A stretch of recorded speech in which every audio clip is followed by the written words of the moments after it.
Break के बाद स्वागत बढ़ते आगे। मुंबई के शिवाजी ग्राउंड में कांग्रेस की ओर से भारत जोड़ो न्याय यात्रा का समापन समारोह हुआ। इसके साथ ही मणिपुर से मुंबई की 6600 किलोमीटर की 63 दिन की यात्रा संपन्न हो गई।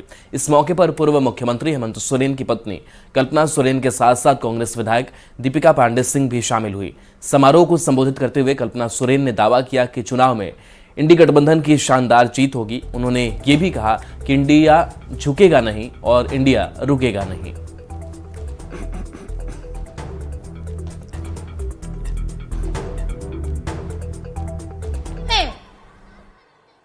हमारे महागठबंधन के सभी विधायकों ने मिलकर उस शक्ति को दिखाया कि जितनी भी बड़ी शक्ति क्यों ना आ जाए, झारखंड की सरकार को हिला नहीं पाई है।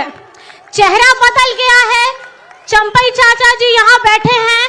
हेमंत जी के नेतृत्व में पिछले 4 वर्षों से जितनी कल्याणकारी योजनाएं बनाई गई हैं, जिसमें महिलाओं, बेटियों, बच्चों, बुजुर्गों, दिव्यांग सबके लिए योजनाएं हैं, और आज उसी योजनाओं को आगे बढ़ाते हुए हमारे वर्तमान माननीय मुख्यमंत्री जी चंपई चाचा जी अग्रसर हैं, उसको तेजी से बढ़ा रहे हैं। जिस षड्यंत्र से आज मेरे पति को जेल में डालने का प्रयास किया गया, आने वाले समय में बहुत सारे और भी लोग होने वाले हैं, उनका नाम जुड़ने वाला है। लेकिन मेरी यही दरख्वास्त है सभी पार्टी के लोगों से, सभी गणमान्य लोगों से, सभी जनसैलाबों से जो सामने बैठे हैं, कि आपको लड़ना नहीं, आपको डरना नहीं है। क्योंकि आज झारखंड में एक लाइन बहुत मशहूर हो रही है, झारखंड झुकेगा नहीं। और आज इस शिवाजी पार्क के ऐतिहासिक मैदान से मैं उस तानाशाही शक्ति के खिलाफ ये कह देना चाहती हूं, इंडिया झुकेगा नहीं और इंडिया रुकेगा नहीं। आदरणीय राहुल गांधी जी ने कहा है कि राजा की जान ईवीएम में है, और ईवीएम के साथ वीवीपैट का अगर पर्चा जोड़ दिया जाएगा तो राजा की जान निकल जाएगी, देश बच जाएगा। देश हमने आजादी दिलाई है, देश बचाने की जिम्मेदारी हमारी है, और उसका अक्षरशः पालन आदरणीय राहुल गांधी जी कर रहे हैं। सूबे में जिस मुख्यमंत्री को जबरदस्ती ईडी का डर दिखा करके ईडी ने गिरफ्तारी की, और आज वो भी उनकी पत्नी हमारे मंच पर थी और वो लड़ने की बात कर रही थी, ये कह रही थी कि न झारखंड झुकेगा न हिंदुस्तान झुकेगा, हम लड़ते आए हैं, लड़ते रहेंगे। झारखंड के मुख्यमंत्री चंपाई सोरेन ने देशवासियों से आने वाले चुनाव में इंडी गठबंधन का साथ देने की अपील की है। मुंबई के शिवाजी पार्क में भारत जोड़ो न्याय यात्रा के समापन समारोह को संबोधित करते हुए उन्होंने कहा कि राहुल गांधी के दौरे से देशवासियों में नई ऊर्जा आई है और तानाशाही सरकार को उखाड़ फेंकने के लिए हर एक नागरिक एकजुट हो रहा है। आज मैं उनका जो केंद्र में तानाशाही सरकार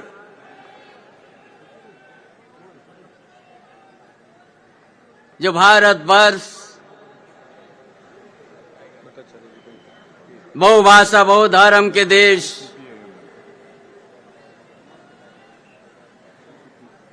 और उस पर पूरा भारतवर्ष हर राज्य में एक अलग तानाशाही का परम किया है और लोकतंत्र पर हमला करते जा रहा है। इसलिए आज हम सबों ने भारत आजाद होकर 77 साल बाद आज हम लोग को न्याय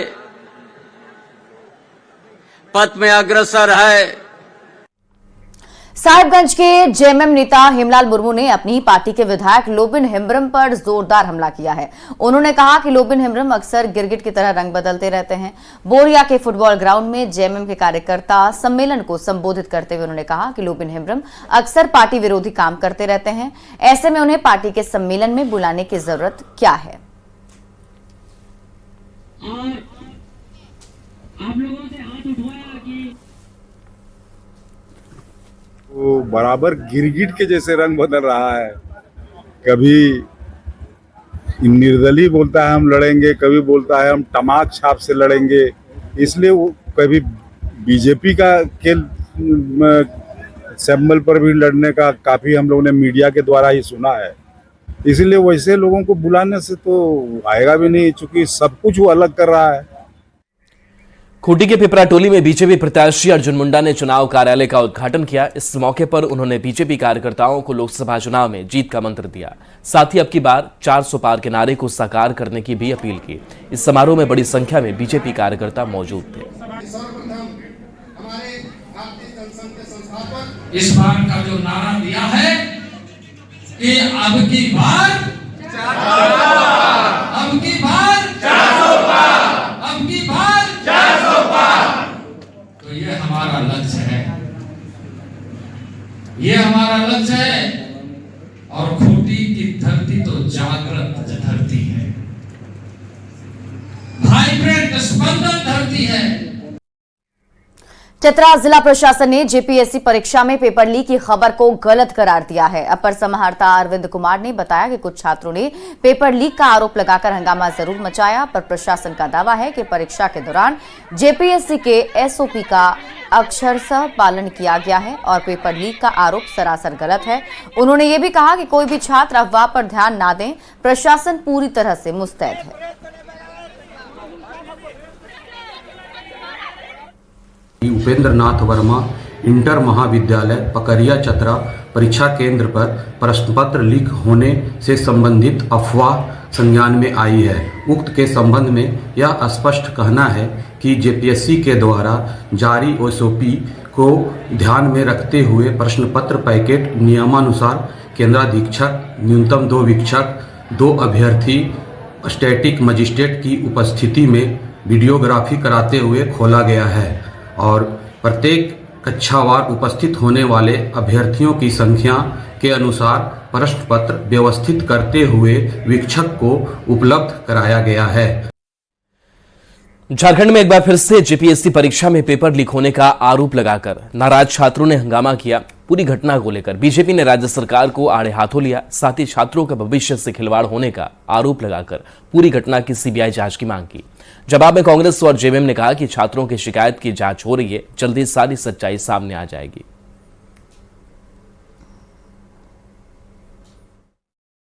लीक हो गया जी। बेहतर झारखंड की परिकल्पना कैसे हो सकती है, क्योंकि जेपीएससी की नियुक्ति परीक्षाएं लगातार। मैंने तो बार बार कहा हूँ कि भाई जब तक ये करप्शन नहीं समाप्त होगा, भ्रष्टाचार नहीं समाप्त होगा, तब तक बाकी कोई भी चीज़ें ठीक नहीं हो सकती। इस तरह से आनन फानन में यह परीक्षा आयोजित करने की कोशिश की जा रही है, इसके पीछे कोई षड्यंत्र निश्चित रूप से छुपा हुआ कोई रहस्य होगा। आज चतरा, जामताड़ा, कई एक इस राज्य के जिलों से जो तस्वीरें सामने आ रही है, देवघर समेत जहाँ जहाँ से युवाओं की जो तकलीफ़ें दिख रही है, वो साफ दिखलाता है कि जेपीएससी की पेपर लीक की घटना पुनः जेपीएससी सीरियल के लीक की पुनरावृत्ति है। प्रिंसिपल का कहना है कि जहां पे पेपर का सील खोला गया वहां की वीडियो रिकॉर्डिंग है। दूसरे लोगों का कहना यह है कि पेपर लीक हुआ है। ये जांच का विषय है, जांच हो जाने दीजिए, सामने सब कुछ आ जाएगा। सरकार ने इसको लेकर कानून पहले से ही बना रखा है। जो लोग भी पेपर लीक में शामिल होंगे उन्हें छोड़ा नहीं जाएगा। देखिए, ये लोग मानसिक दिवालियापन के शिकार हो गए हैं, उटपटांग बेबुनियाद बातें करते हैं। 2 सेंटर पर ऐसे आरोप लगे हैं, उन आरोपों की जांच सक्षम पदाधिकारी के द्वारा किया जाएगा और हमें पूरा विश्वास है पेपर लीक की घटनाएं जो बीजेपी शासित राज्यों में होती हैं, वैसा कोई वाकया यहां नहीं हुआ होगा, इस धरती पर नहीं हुआ होगा। खबर अरवल से है, जहां कलेर पुल के पास भूसी लदे ट्रक में शराब की बड़ी खेप बरामद की गई है। पुलिस ने वहां जांच के दौरान ट्रक से भारी मात्रा में शराब बरामद की है। ट्रक हिमाचल से पटना होते हुए दरभंगा जा रही थी। होली से पहले शराब को खपाने की पूरी तैयारी थी, लेकिन पुलिस ने शराब माफिया के मंसूबे पर पानी फेर दिया।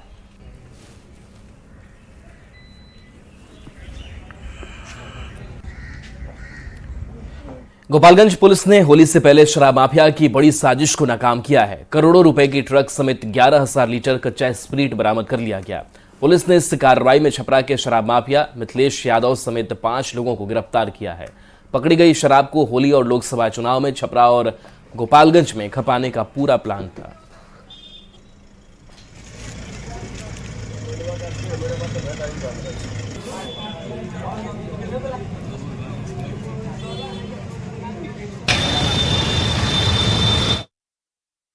कुचायकोट थाना अंतर्गत एक ट्रक से 50 ड्राम स्प्रीट बरामद किया गया है, जिसकी कुल मात्रा करीब 10,000 लीटर है।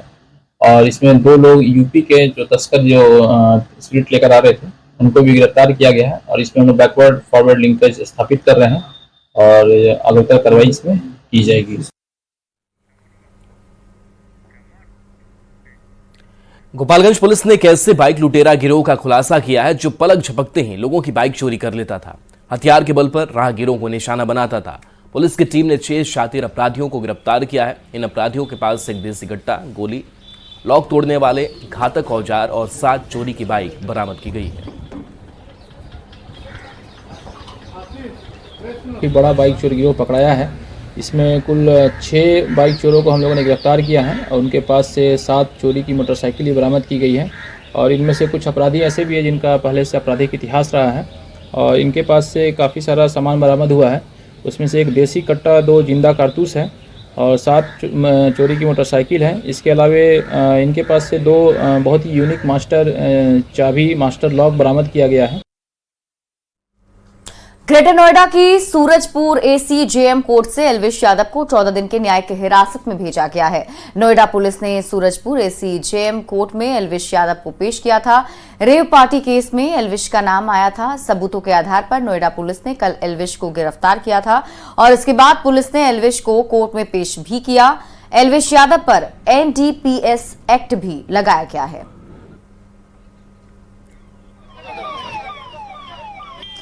तो आपको बड़ी खबर बता रहे हैं ग्रेटर नोएडा से तस्वीर आपके टीवी स्क्रीन पर। ये उस वक्त की तस्वीर है जब एल्विश यादव को जेल ले जाया जा रहा था। आपको बता दें कि रेव पार्टी केस का ये पूरा मामला बताया जा रहा है, जिसमें एल्विश यादव का नाम भी सामने आया था।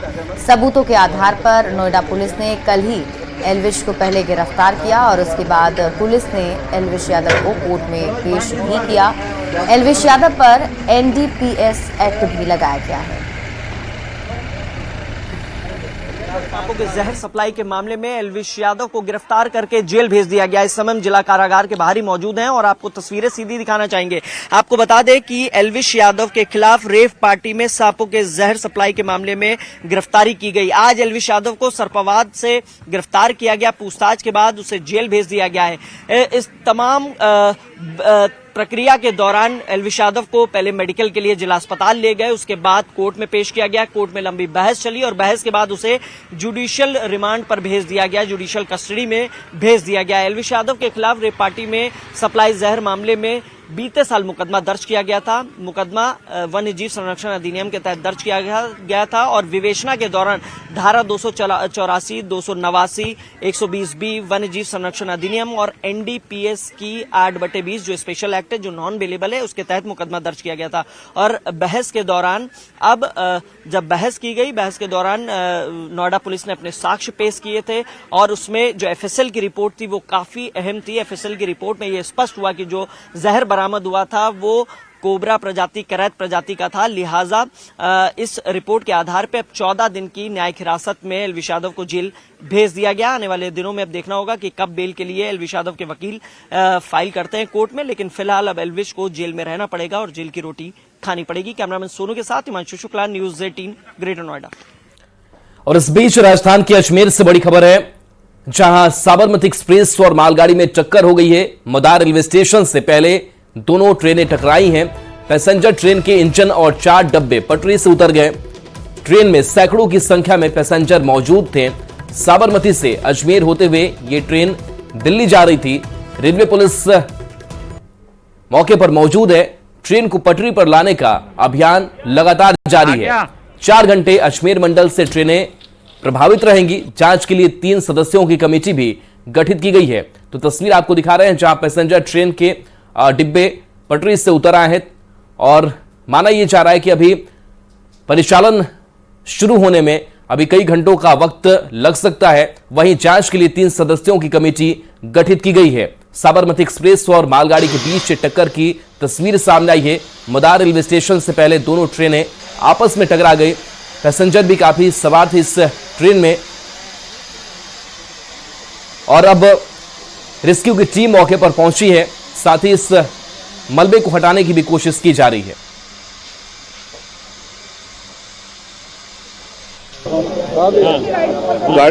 गाड़ी जो है हमारी अजमेर आगरा फोर्ट, ये जो है बिल्कुल राइट टाइम पे निकली थी और जो है राइट टाइम निकली थी और बिल्कुल सुख शांति से सारा काम चल रहा था, रेल का सुचारू कार्य। अब ये गुड्स ट्रेन से साइड कोलिजन इस गाड़ी का हुआ है और क्यों हुआ है, कैसे हुआ है, क्या कारण है।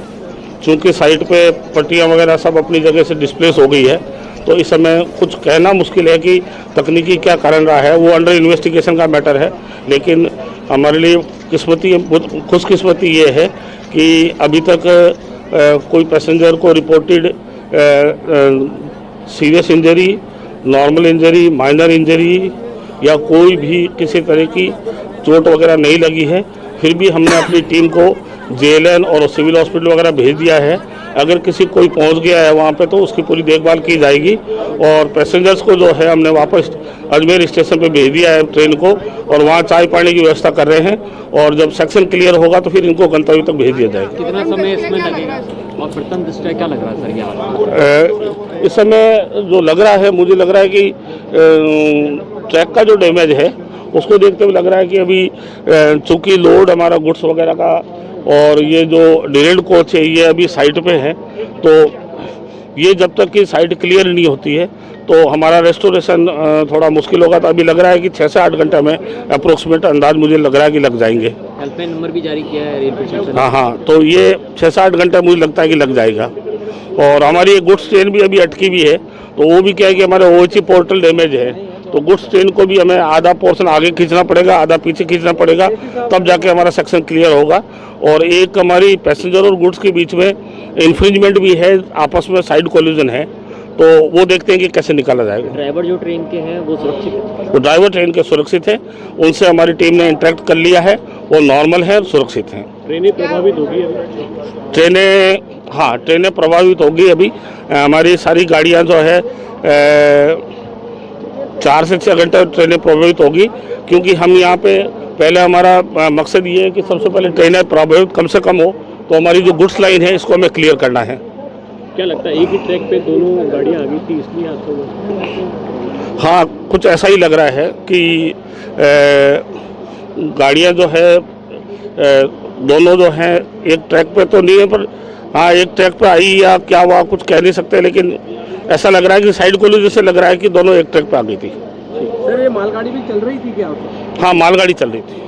साबरमती आगरा ट्रेन का इतना मिली कि मदार स्टेशन से पहले 4 डब्बे पटरी से उतर गए। इस पे मौके पे पहुंचे और स्थिति को देखा तो कोई जनानी नहीं है और बाकी रेलवे के कर्मचारी स्टाफ सारे आए और इनकी मौके की जो भी कार्रवाई कर रहे हैं और इन 4 डब्बों को कट कर ट्रेन को दूसरी सुचारू रूप से रवाना करेंगे। बाकी कोई जनानी नहीं है, रेस्क्यू चल रहा है और किसी प्रकार की जनानी नहीं। हमारा स्टाफ जीआरपी का और आरपीएफ रेलवे जो भी सारा स्टाफ मौजूद है। आज दिनांक 18 मार्च को गाड़ी संख्या 12548 जो कि साबरमती से आगरा की तरफ जा रही थी, उसका अजमेर के पास मदार के होम सिग्नल पर अवपतन हो गया। इस डिरेलमेंट के कारण से इंजन और 4 जो जनरल के डब्बे थे उनका अवपतन हो गया है। हमारे अधिकारी जो है दुर्घटना स्थल पर तुरंत पहुंच गए हैं। कोई भी जनहानि नहीं हुई है इस पूरे घटनाक्रम में, और कुछ जो मामूली चोट लगी थी पैसेंजर्स को, उनको तुरंत ही पास के अस्पताल में ले गया गया है। हमारे जो दुर्घटना राहत गाड़ी होती है वो भी साइट पर पहुंच चुकी है, राहत पहुंचाने का काम तुरंत कर दिया गया है, और जो रिस्टोरेशन का काम है वो भी शीघ्र कर दिया गया है। हमारी पूरी उम्मीद है कि जो हमारी टीम है वो तुरंत ही साइट को रिस्टोर भी कर देगी। इस पूरे घटना को मॉनिटर कर रही है हमारी अधिकारियां जो है वहां पहुंचे हुए हैं, कंट्रोल रूम में हमारे अधिकारी पहुंचे हुए हैं, और अजमेर स्टेशन पर और भी त्वरित जानकारी के लिए, किसी भी और भी मदद के लिए हमने एक हेल्पलाइन बनाई है जो कि है 0145 2429 मैं पुनः रिपीट करता हूं। जो और खगड़िया से इस वक्त की बड़ी खबर बता दें, कार और ट्रैक्टर के बीच भीषण टक्कर हो गई है। तो इस वक्त की बड़ी खबर आपको खगड़िया से बता रहे हैं, जहां भीषण सड़क हादसा हुआ है, कार और ट्रैक्टर के बीच टक्कर हो गई है। 7 लोगों की घटनास्थल पर ही मौत की खबर है। भीषण हादसे में 3 लोग जख्मी बताए जा रहे हैं। पसराहा थाना के NH 31 पर यह घटना घटी है। ट्रैक्टर पर सीमेंट लदा हुआ था और कार सवार सभी लोग बारात से लौट रहे थे, तभी दोनों के बीच टक्कर हो गई। NH 31 की घटना बताई जा रही है जहां ये टक्कर हुई है, और बताया जा रहा है कि इस हादसे में 7 लोगों की घटनास्थल पर ही मौत हो गई, 3 लोग इसमें जख्मी हैं। पसराहा थाना के NH 31 पर यह घटना घटी है। ट्रैक्टर पर सीमेंट लदा हुआ था और कार सवार सभी लोग बारात से लौट रहे थे, तभी NH 31 पर दोनों ही वाहनों की टक्कर हो गई, जिसमें बताया जा रहा है कि 7 लोगों की मौत हो गई है।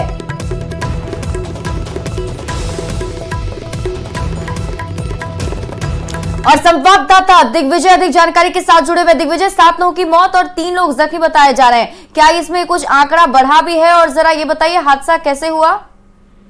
जी बता दें कि ये जो पसराहा थाना का जो NH 31 है वहाँ पे पिछला गांव है, वहाँ पर ये घटना घटी है। यहाँ पे जो बताया जा रहा है कि जो कार सवार थे सभी लोग ठुट्ठी मोहनपुर गांव है, वहाँ पे शादी थी और उसी बारात से वो लोग वापस लौट रहे थे, मरैया जा रहे थे। इसी क्रम में पसराहा के पास में ट्रैक्टर पे जो है सीमेंट लदा हुआ था, उसी सीमेंट के गाड़ी ट्रैक्टर से जो है तो ये गाड़ी टकराई और अनियंत्रित होकर के जो है तो सड़क के नीचे पलट गई, जिसमें जो है 7 लोगों की मौत हो गई और 3 लोग जो है तो गंभीर रूप से जख्मी है। जो लोग उसमें फंसे हुए थे स्थानीय प्रशासन के द्वारा उनको निकाल करके हॉस्पिटल में भेजा गया है। तो ये सबसे बड़ी घटना है कि इस घटना में 7 लोगों की मौत हुई और 3 लोग जो इसमें गंभीर रूप से घायल है, उनको सदर वहाँ जो अस्पताल है वहाँ पर भर्ती कराया गया है। जो लोग बता रहे हैं कि सभी लोग बारात से जो है तो बिटला यहाँ पर जो ठुट्ठी मोहनपुर गांव है, चौथम थाना क्षेत्र में पड़ता है, वहां से सभी लोग कार होकर के मरैया जा रहे थे। इसी क्रम में ये NH 31 पर घटना घटी है। जी दिग्विजय, कितने लोग कार पर सवार थे, इसको लेकर कोई जानकारी? और जो जिनकी मौत हुई है उनमें कौन कौन शामिल हैं? बता दें कि इसमें तो 2 बच्चे भी शामिल हैं और जो लोग थे इसमें 7 लोग 10 लोग जो है तो बता रहे हैं कि मतलब कार ड्राइवर थे, 10 लोग कार में सवार थे, सभी लोग बाराती थे। वहाँ पे जो मरैया में जो है वहाँ पे वापस ये लोग आ रहे थे, वहाँ पे शादी समारोह से। तो जो बताया जा रहा है SDO वहाँ पे पहुंचे हुए हैं और जो लोग फंसे हुए थे सभी को निकाल करके हॉस्पिटल में भेजा गया। तो कुल उसमें जो है 10 लोग सवार थे, जिसमें 7 की मौत हो चुकी है, का अभी भी इलाज जारी है। सभी लोग बारात से ही वापस लौट रहे थे। चलिए, बिल्कुल, बहुत बहुत शुक्रिया दिग्विजय इस अपडेट के लिए आपका। और चलिए, न्यूज़ 18 बिहार झारखंड पर खबरें आपके लिए लगातार जारी हैं।